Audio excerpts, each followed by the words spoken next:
I often tell people this is when we're scheduled to run, but if you don't come in October and November, there won't be a December or January. Hey everybody, it's Tom Greenwald back with our podcast, The Show Must Go on Sale. Today I'm delighted to welcome Rashad Chambers to the podcast. Rashad is a man who wears many hats. He is a producer. Are you a lawyer, Rashad? Am I right about that? You are right, although retired. Retired lawyer. Excellent. I think that may be the best kind of lawyer to be, last I heard. He had been the managing director at Houses on the Moon Theater Company. He recently was named the executive director of the New York City Gay Men's Chorus, and he's got many Broadway producing credits, including the recent wonderful hit Purpose, TOPDOG, UNDERDOG, Fat Ham, Ain't Too Proud, The Inheritance. This is, of course, first and foremost a Broadway podcast, so we will focus on that. And it's a Broadway advertising and marketing podcast, so we will focus on that. Rashad, welcome, and thanks so much for joining us. Thank you for having me, Tom. I always like to start the discussion with how people feel about the advertising and marketing wing of the producing building. Some people love it. Not everybody loves it. They think of it as something that it can be creative, but it's not as creative as obviously putting up a show. And where does the advertising and marketing sit in your producing wish list? Do you enjoy the process? I do. I love marketing, actually. It's one of the things that I look forward to. I'm pretty hands-on as a producer, and for me, as much as I'm excited about the creative and working with writers and directors, I really love to also share my vision for the production and how we can get it as much exposure as possible. So marketing is something that I certainly enjoy throughout the process. You've been involved in the for-profit and the nonprofit, of course. Have you discovered a difference in what it's like getting butts in seats when you have some cushion with the nonprofit? That the part of the marketing in the nonprofit world, of course, is fundraising too, and development, and making sure you can keep the lights on. Is stress level about the same? It's not the same. I think commercial theater, i.e. Broadway, has a bit more zeros in the budget, so it makes it slightly easier to do certain things.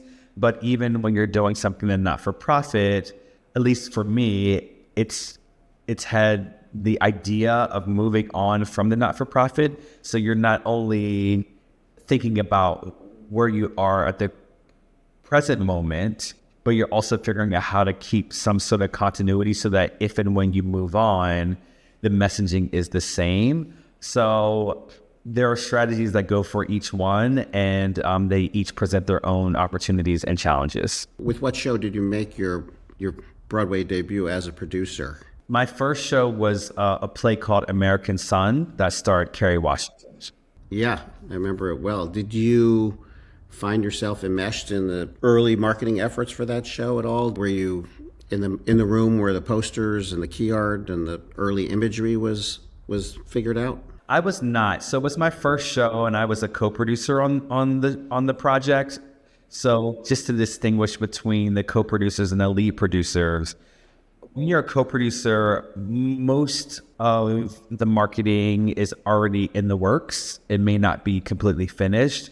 So you're kind of presented with things as they are near completion. Whereas on a show like Fat Ham, where I was a lead producer, or even Purpose, where I was involved earlier on, I was able to be in the room. I was able to talk to the marketing account executives as well as my producing partners to discuss the marketing, the concepts, the rollout, the timelines, all of those things. So my career has had a natural sort of progression of watching, listening in the early days to now being able to have a big seat at the table and to put my fingerprints on a particular project. When you were a co-producer, did you find yourself endorsing and agreeing with most of the marketing decisions? And if not, were you able to at least learn from the experience? And so when you became a lead producer, you took away some lessons from those early days? Absolutely. As a co-producer,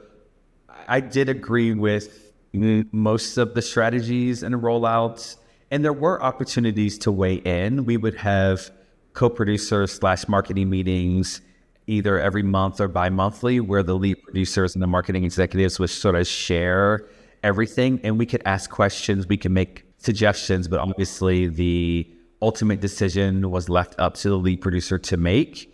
And that really informed my interests, my love, my understanding of what that process and collaboration looks like. And then as I graduated to being a lead producer, I knew how to communicate. I knew how to share ideas while still allowing people to do what they do. You know, we all hire experts for a reason. I am definitely not an expert, but I believe that the lead producer still has to have a vision and still has to have overview for the production. Otherwise, you know, everybody is sort of, the inmates are running the asylum.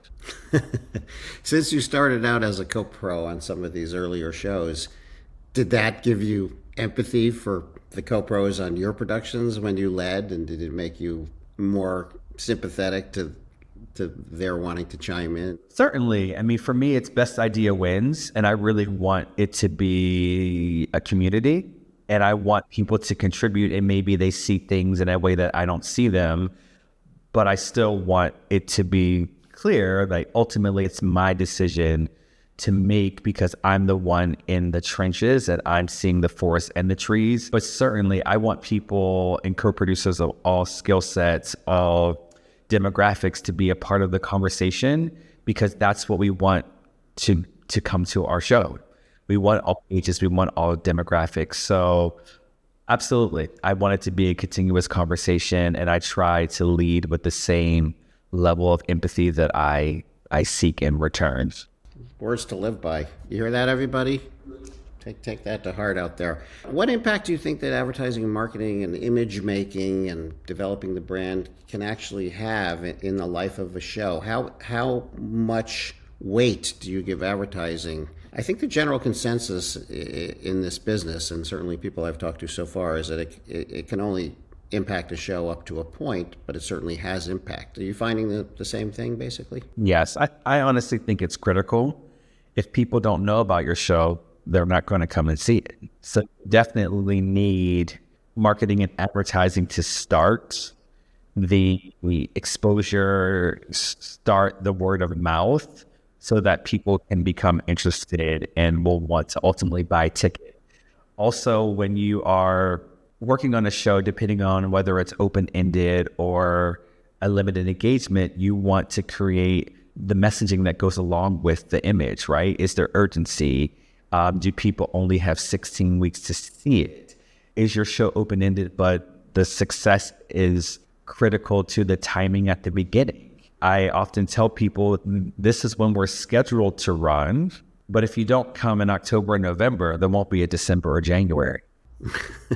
You can't just say, oh, it's running until June, I'll come in May. It's like, no, we won't be around if we don't sell tickets. So I think marketing is so important. It's not the only thing, but again, if you could have a great show and if no one's heard of it, you're going to be performing to empty seats. So it's really important for me to start the conversations early, to really not only create artwork and strategies, but timelines and figuring out what the best way to roll it out so that there's an excitement, so that you can create an event around the show and that you ultimately can get as many people there to see it as possible. With Fat Ham, a brilliant show, by the way, staggeringly original. It had a successful run at the Public Theater. The artwork changed when it moved to Broadway, and a lot of shows do that. They just feel like it's a new start, it's new imagery. Do you remember the process of deciding to change the imagery? It wasn't a hugely radical change, as I recall, but certainly it was a change. And do you remember the reasoning behind that? First, let me point out that Fat Ham is a unique case because it was originally only an off-Broadway show. It was produced by the Public and National Black Theater. There were no commercial or Broadway producers attached. It was just supposed to be that limited engagement at the Public. But because of the success of the show, the reviews, Pulitzer, the extension, it got a lot of attention and people thought it should have a larger life and move to Broadway. So the initial key art was a part of the public's overall season design. They typically create a sort of style and color palette for the entire season. So it was the public's design. When we decided to move to Broadway, we wanted to create something that was fresh and innovative that could really be a commercial Broadway design and look. How do we sell the show? How do we have something that's engaging and eye-catching without completely giving away the end? So when we decided that we were moving, we had a lot of conversations, and that's how we ultimately created the key art that we ended up having. Yeah, very good point about the public doing a thematic look throughout a season. And other theater companies do that. But even if a show is a one-off in a out-of-town tryout, for example, Chicago or LA or wherever, often the look will change. Do you remember the Fat Ham artwork process and developing the look of that as a happy experience? Did you feel like it ended up where it needed to be image-wise? And do you remember kind of how did it feel trying to make sure that Fat Ham could open its doors for a wide demographic, including a diverse demographic that can be more of a struggle to come to Broadway? It was a great process. We worked with SpotCo on that key art, and we as producers sort of sifted through them, and we gave ideas as well, which ultimately ended up reflecting in the key art that we had. So again, I said before, the lead producers have to have a vision, and it was our vision and our leadership that led to the ultimate key art. We had a lot of conversations around not only the visuals, but what message we wanted to send. You know, for the successful run off Broadway, winning the Pulitzer created a certain level of prestige, but also a certain level of pressure. And so we wanted to make sure that we stayed true to what was accomplished off Broadway, but also knowing that we needed to reach a broader audience. So we did a lot of sort of forecasting and looking at some of the demographics of numbers of people who came to see it off Broadway. And we found that it was a show that a lot of younger people of color and people from the LGBT community loved because they felt seen and represented. But we also found that it was a show for many, many different types of people. Older white women loved it. The average theater goer loved it. Shakespeare lovers loved it. So there was something for everyone. We knew that it was going to be a limited engagement. We knew that it was a play that didn't have any stars. We had, our writer, our director, and 6 out of 7 of our actors making their Broadway debuts.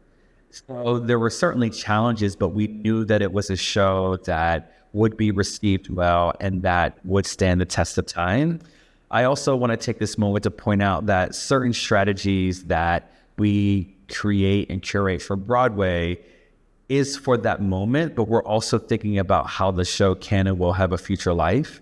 And so Fat Ham was one of those that we thought, okay, this show is going to be received well on Broadway, but it will also have a life around the country. So how do we use this as a moment to get our regional theater friends to get to New York to see the show and want to program it in their subsequent seasons? And that happened. And so we closed in July of 23 on Broadway, but because of the run at the public leading into Broadway, we already had a lot of people wanting to do it. So our first regional production of Fat Ham was in September of 23, which is almost unheard of to have a production that early. And so we were really thinking about the bigger picture, not only on Broadway, but beyond. And in the 23, 24, as well as 24, 25 seasons, I believe Fat Ham was in the top 2 or 3 most plays produced in the country. Amazing. That's thank you for saying that. Great to hear. You had talked about messaging earlier. I have my own opinions about how important things like plot, story-driven messaging are. I think they can be sometimes a trap that people fall into because Fat Ham is so many things. It's a take on Hamlet. It's uproariously funny at times.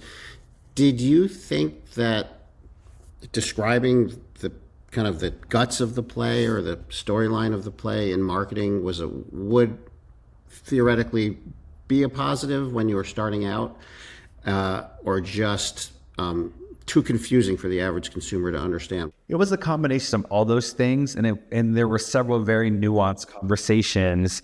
We wanted to lean into the comedy, but we also knew that there was this Shakespeare aspect of the play. And so a lot of our conversations were about how much Shakespeare do we include. We want to honor the text of the play. We want to honor the sort of intelligence of it, but we don't want to make it too exclusive that we scare people off and that they think, oh, this is too serious. So that's why we decided to do this sort of disco ball sort of skull, so that it was like a tip to the queerness of the play and the fun, but we can also sort of have the crown that sort of leads towards the nod to Hamlet. So we really thought a lot about it, and I think we found the right balance of it, but it was not challenging, but it was a very nuanced and continuous conversation throughout the course of the journey. Yeah, you have, I mean, we mentioned three of your more recent lead producing credits with Fat Ham, of course, Top Dog, and Purpose. Blessed trio in terms of critical reaction, awards, etc. Top Dog and Purpose and Fat Ham all got love letters from the critical community, as I recall. In the old days, if you got a critics pick sign of approval from the New York Times, you were kind of off and running. It's not quite the same way anymore. It's a much more democratic process with social media and digitized word of mouth world out there. Did you feel home free when you got these reviews on these plays, or were you kind of a little leery about taking for granted that these shows would become successful just because they got these reviews? I think reviews are important and they certainly help, but they are not the end all be all that they used to be. And I don't think that any show is home free ever, unless in very, very small instances when you have the right A-list star, you're almost review proof. But every show has to still dig in and still be analyzing on a day-to-day basis on how to make the show successful. I would say with Fat Ham and Purpose, we had the luxury of being open in the spring. So we not only were able to capitalize on the reviews, but also award season. And we saw a significant increase, particularly with Purpose, after winning the Pulitzer, after being nominated for Tonys, and also winning the Tony, our box office like catapulted. Whereas Top Dog, we ran in the fall, so we had love letter reviews and we sold well. We were also competing with a lot of other plays that had African-American performers, and that the African-American community was sort of low-hanging fruit. At that time, we had Top Dog, Death of a Salesman, which had a predominantly African-American cast, Piano Lesson, and even Ohio State Murders. So it was congested and it was very hard to sort of break through. But we found that some of those plays weren't our exact benchmark because of Top Dog's Pulitzer and because of the pedigree of Susan Laurie Parks. We were really being more compared to a Leah Polstadt, and in terms of those Tom Stoppard and that pedigree. So reviews are certainly helpful, but you still have to strategize. You still have to figure out ways to find your core audience. How do you reach them? And how do you continue to get the word out there and break through the noise to sell tickets? You know, it was interesting what you said about Purpose and the trajectory after the nominations. And it is true, especially with Best Musical, you know, the common consensus out there, for those who don't quite know, is that You get a huge bump if you get the most nominations on nomination day and you manage to get yourself into the headlines as leading either the play or the musical category. And then, of course, there are a couple of awards that will change the trajectory, as you mentioned, Rashad, winning Best Play and Best Musical in particular. Once you've got momentum from the Pulitzer and the nominations, did your budget change, your advertising budget change at all? Did you take on a strike while the iron is hot philosophy? No, we planned for it. Not to say we knew we were going to be nominated or that we were going to win, but we factored it into the budget to have a successful awards campaign planned and plotted. We had the fortune to have had our world premiere at Steppenwolf. Purpose was a commission from Steppenwolf, and they produced the original production. And Purpose was, I think, the highest grossing play in their history. So we did a lot of collaboration with Steppenwolf, who was also a co-producer on the show, and Glenn Davis, who is artistic director of Steppenwolf, was also one of the Tony-nominated actors. We had it sort of peppered into the budget. We didn't have to go out and spend extra money, but we knew what our plan would be if we were so fortunate enough to start achieving some of those accolades, how to build upon them. We had a really amazing marketing, advertising, digital, and press team throughout the entire journey. But I do want to also shout out and commend David Stone, our lead producer, for his vision and running a very successful Tony campaign as well. It's funny you do call it a Tony campaign. I've had some other conversations with other producers, including Jeffrey Seller, Drew Hodges, and the word Tony campaign is a relatively new. I mean, it's about 20 years old, but in the overall scheme of Broadway, it has become a thing. And that kind of 6-week period where you're in there jockeying for position, did you feel? I'll talk about Purpose again, just because it's the most recent. Did you feel that the Tony marketing message and the consumer marketing message were overlapped perfectly, or did you feel like you had to do something specific for the Tony crowd that you might not have done otherwise just to sell tickets?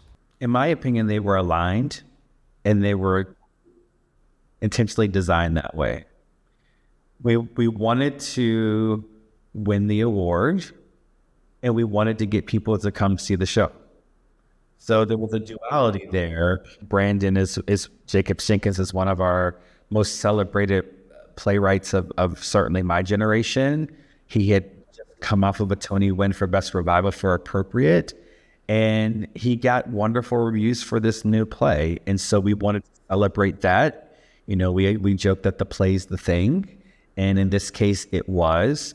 And we knew that by putting the momentum around the run, the actors, and the fact that we received these wonderful accolades would only make it more exciting. So we didn't have sort of two buckets. Did the media placement change at all? I think people are curious about that world of how bold and how insistent are Broadway marketers trying to get specifically to these people. As we were planning the show, a year in advance, we thought about all of these things together as a team.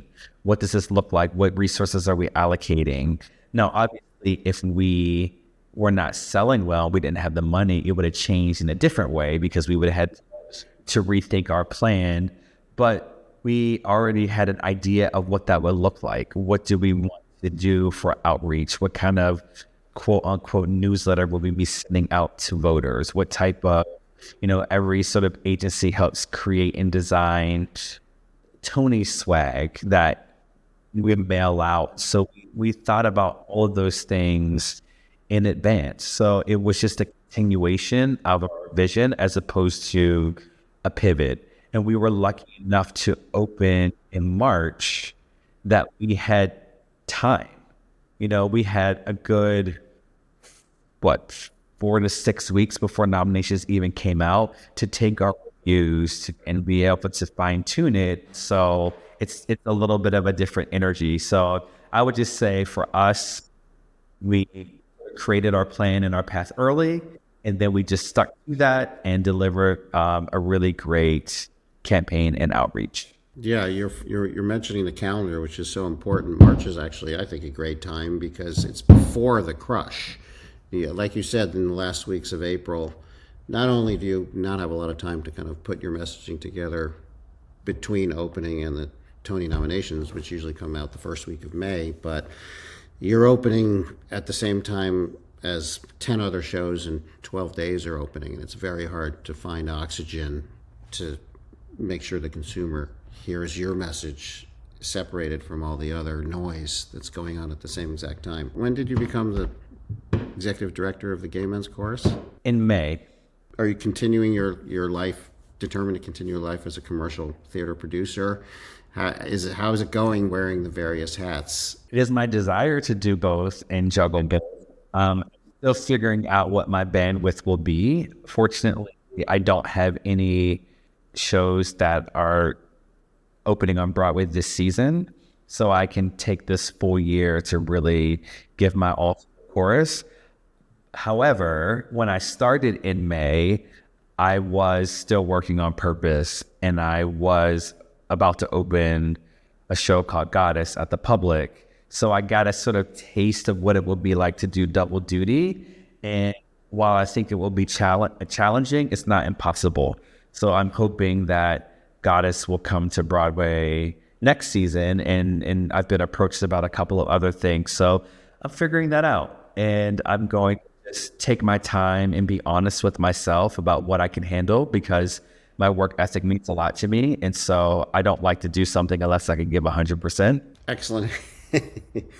I like your answer because we need people like you who are willing to produce interesting non-star plays that need to be seen. That, you know, there's been so much talk about how it's becoming an endangered species on Broadway. The non-star straight drama, something like Purpose, proves can still work. It's heartening to see you continue to work in that world. So on behalf of everybody else, please keep doing it. I want to ask you a couple of other quick questions before I let you go. Do you have a favorite campaign of yours that you did over the years? And do you have a favorite campaign that you've seen out there that wasn't yours? I love them all for different reasons. Fat Ham I was really proud of because I was really instrumental in helping to create that key art. And I got to build upon the success of the run of the Public. And so, you know, being able to see that sort of that skull and to have people write to me and tell me how much they loved the marketing for the show was really special. So I'll say Fat Ham for that answer. And in terms of a show that's not mine, I really love O'Mary. I love the artwork of O'Mary. I love the concept. I love the rollout for the Broadway production where they had Cole in the taxi with Joel Grey going to the Lyceum. I love the sort of backstage changeover videos. I just thought it was so smart and engaging. And the fact that this show was hit off Broadway and they came to Broadway and was supposed to be a limited engagement, but they just kept going and going and going. And I've had friends from Philadelphia come up to see it twice. And so it's just sort of a moment, particularly with gay audiences, and how the marketing really worked to let them know that they were welcome in the theater and that they were going to have a good time, and this was something new and bespoke. So I thought that team did a really great job. Yeah, I agree. Speaking of non-star vehicles that cut through the clutter, there you go. So people, you know, when at the end of the day, people want originality. They want something they've never seen before. Purpose fit that bill. Fat Ham fit that bill. And O'Mary fit that bill for sure. I noticed you were on the producing team of The Inheritance, which I just wanted to ask you about very quickly, because I remember seeing it in London. the two different performance. It's a two-parter. I saw both parts in one day, and thinking it was one of the great theater experiences of my life. It came over here. It got a lot of love and a lot of respect. It might not have had the length of run that I and many other people think it deserved. Looking back on that, do you think it was the two parts that hung people up? It's complicated. It's the first show that won me every award possible, but it was also the first show where my investors lost 100% of their investment. And I think in hindsight, one, I should say that I had a very, very small part of that show. I wasn't a decision maker. I was just sort of in a group and wanted to help, bring this story to Broadway. But in hindsight, if I were looking back at that time, I would say there were probably 3 reasons why the show didn't quite take off. One, it's 2 parts and people kind of feel obligated to see both. Number 2, each part was 3.5 hours. So not only do I have to try to commit to 2 parts, I'm also in the theater forever. And even with Purpose, which was about 3 hours, I've had people say to me, "Oh, I absolutely loved it, and I'm so glad I saw it, but I was hesitant at first because of the length of the play." And so when we announced our extension, I asked my producing team if we could change our Wednesday hours. We were 2 and 8 for the first half of the run, and we moved to 1 and 7, because I thought that hour would make a difference for people in the middle of the week. Back to The Inheritance, I think the third crucial thing in hindsight why it wasn't as successful is the team didn't really think about how saturated the Broadway community had been with gay content in the prior season or 2. If you think about it, by the time The Inheritance opened, we had already had the Angels in America revival, we had the Boys in the Band revival, we had the Torch Song revival. That is a lot. And although those plays are very different, we were sort of all going after the same audience. And so I think if I were to, one, be the lead producer, but also sort of time travel, I would have probably only done part 1 in that season, and then depending on how it did, produce part 2 the second season in the way that the original Angels in America happened. I think that would allow the show to be a bit more successful. Yeah, that's a very interesting point. I think most people who are listening know that Harry Potter and the Cursed Child started out as a 2-parter, and they quickly learned that exactly what you said. It was hard to get people to commit to both parts, so they condensed it into one evening, and it's run happily ever since. Thank you for your insight on that. That's a good point about the gay content too, because I hadn't thought about that.